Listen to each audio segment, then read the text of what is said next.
ቴህራን በዛሬው ዕለት በፓኪስታን አሸማጋይነት አዲስ የመደራደሪያ ነጥብ ለዋሽንግተን ልካ ነበር።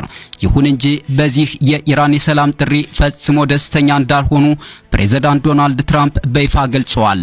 በጉዳዩ ላይ ጠንከር ያለ መግለጫ የሰጡት ዶናልድ ትራምፕ የኢራንን መንግስት ውስጣዊ ይዞታ ክፉኛ ተችተዋል።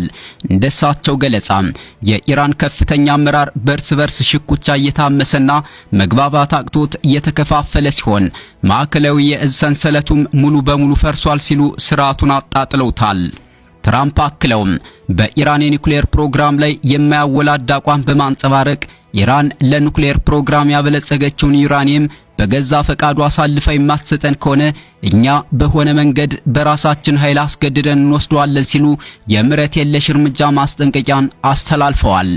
በሌላ በኩል ዛሬ በመካከለኛው ምስራቅ ምድር የሚሰማው ፖለቲካዊ ነጎድጓድ የዓለምን ካርታ ሊቀይር የሚችል እሳቤን የሰነቀ ነው።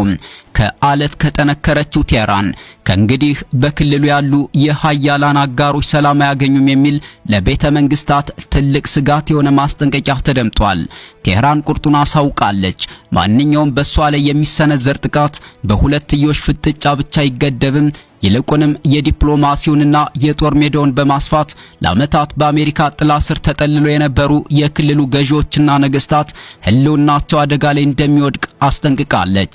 ወዲህ ደግሞ የዋይት ሃውስን ግድግዳ ያናወጠ ሚስጥራዊ መረጃ ዛሬ ምሽት ይፋ ሆኗል።